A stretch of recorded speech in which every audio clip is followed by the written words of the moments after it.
नमस्ते दोस्तों, मैं नू। स्वागत है आपका मेरे यूट्यूब चैनल स्त्री प्रेप MPPSC में। रोज़ की तरह सुबह उठ के चाय बना के मैं पढ़ने के लिए बैठ गई हूँ।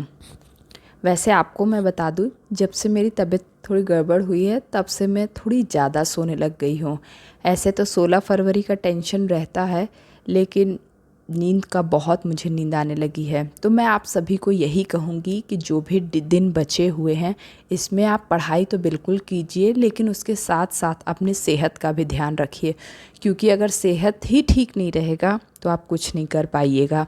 अगर आपको बहुत नींद आएगी, बहुत वीकनेस लगेगी तो आप कुछ नहीं कर पाइएगा, क्योंकि क्या है ना, हमारा बॉडी ही जवाब देने लग जाएगा। जैसे अभी कुछ दिन पहले मुझे इतनी वीकनेस हो गई थी कि मुझे बस मन करता था दिन भर सोए रहूं, कुछ भी काम नहीं करूं।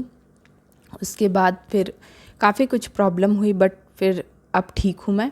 और नींद जो है थोड़ी ज़्यादा सो रही हूँ, क्योंकि अगर मैं रात को सोने के बाद भी मुझे दोपहर में नींद आ रही है। और तो आपको मैं यही कहूँगी, इतने दिन बचे हुए हैं, बिल्कुल आप तैयारी करिए, बहुत अच्छे से तैयारी करिए, लेकिन इसके साथ आप अपने सेहत का भी ध्यान रखिए।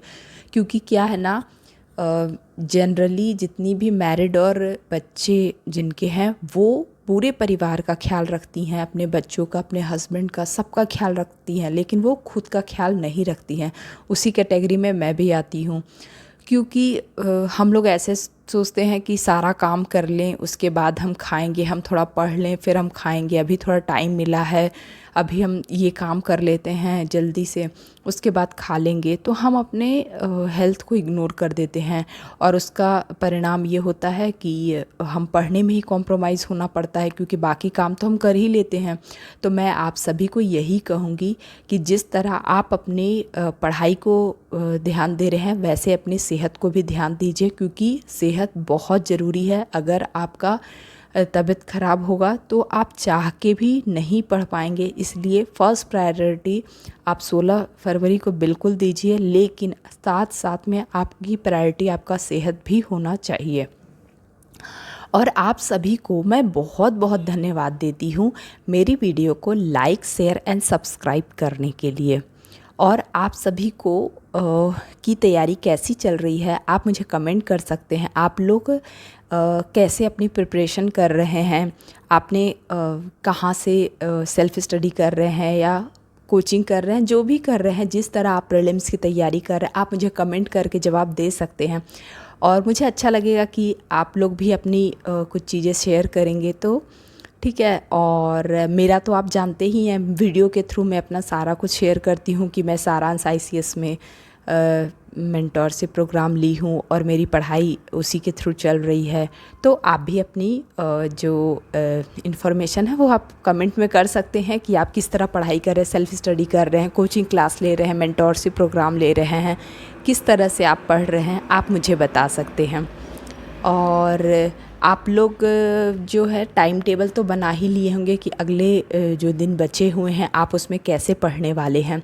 जैसे हम लोगों को ना 2 तरह का टारगेट दिए गए हैं। जैसे मेंस के साथ आप किस तरह प्रिपरेशन करें और मेंस के बिना।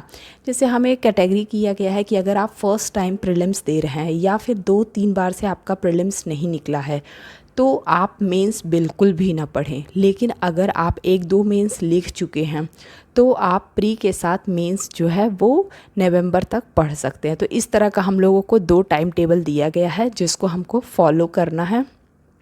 और तो मुझे नहीं पता कि जो मेरे व्यूवर्स या सब्सक्राइबर हैं वो जो है वो कितने अटेम्प्ट दिए हैं और उनका क्या ये है। तो मैं उनको यही कहूँगी कि अगर आपका प्रीलिम्स जो है, प्रीलिम्स सबसे इम्पॉर्टेंट है, क्योंकि प्रीलिम्स ही वो गेट है जो हमें मेंस जाने के लिए रास्ता देगा।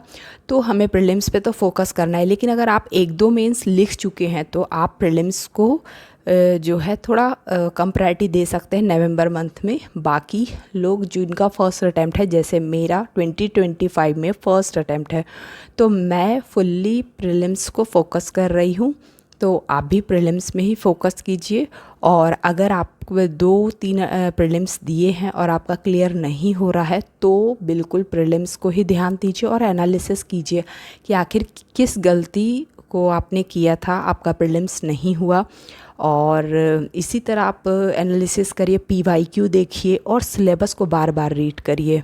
और हम लोगों को ना सर दैनिक भास्कर का जो न्यूज़पेपर है उसके साइड में एक कटिंग आती है जिसमें आजकल 10 पॉइंट्स में जीके के क्वेश्चन रहते हैं, मतलब जीके नहीं, करंट अफेयर के क्वेश्चन रहते हैं। आप वो भी पढ़ सकते हैं क्योंकि सर हम लोगों को शेयर करते हैं। तो आप न्यूज़पेपर अगर पढ़ रहे हैं तो बहुत अच्छी बात है, और अगर नहीं पढ़ रहे हैं तो एटलीस्ट दैनिक भास्कर के एक साइड में रहता है, उसमें ना आप 10 पॉइंट्स लिखे रहते हैं, आप उसको पढ़ के नोट डाउन कर सकते हैं। तो सर हम लोगों को रोज़ उसको शेयर कर देते हैं और वो बता भी देते हैं कि इसमें ज़्यादा इम्पॉर्टेंट पॉइंट कौन से, वो 10 में। तो मैं आपको यही कहूँगी कि आप वो 10 पॉइंट सारे पढ़ें और अपने MPPSC एग्ज़ाम के सिलेबस के अकॉर्डिंग जो हो, जैसे नियुक्ति कौन सी हुई है, जैसे अभी ट्रम्प जो हैं वो राष्ट्रपति फिर से बने हैं USA के, तो आप हो सकता है ये क्वेश्चन पूछ सकता है कि ये कितने नंबर के राष्ट्रपति बने हैं। तो आप इस चीज़ को, तो क्योंकि मैं उसमें पढ़ी हूँ कि 47 नंबर के वो बने हैं, तो आपको यही बोलूँगी कि इस तरह के फैक्ट जो है आप वहाँ से पढ़ सकते हैं अगर आप न्यूज़पेपर नहीं पढ़ रहे हैं तो। और वो शायद डेली आता है क्योंकि सर हम लोग को 2-3 दिन से रोज़ शेयर कर रहे हैं, तो आप उससे पढ़ सकते हैं। और आप किस तरह अपने प्रीलिम्स की तैयारी कर रहे हैं आप मुझे बिल्कुल शेयर कर सकते हैं। और नेक्स्ट वीडियो में मैं अपना टेलीग्राम का ग्रुप बनाऊंगी जिसमें आप सभी को टेलीग्राम का ग्रुप दूंगी और आप लोग उसमें से उसके थ्रू मैसेज कर सकते हैं मुझे, और जो भी इशू हो आप बता सकते हैं। और हाँ, आप मुझे कमेंट भी कर सकते हैं, लेकिन आपसे यही रिक्वेस्ट है कि आप MPPSC एग्ज़ाम से रिलेटेड कमेंट करें, और भी ऐसे कमेंट ना करें जिसको मैं रिप्लाई देने के लिए मुझे सोचना पड़े, ठीक है। और सबको फिर से मैं बहुत बहुत धन्यवाद देती हूँ मेरी वीडियो को लाइक, शेयर एंड सब्सक्राइब करने के लिए।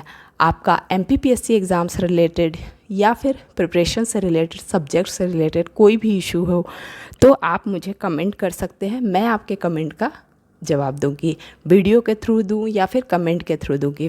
Thank you.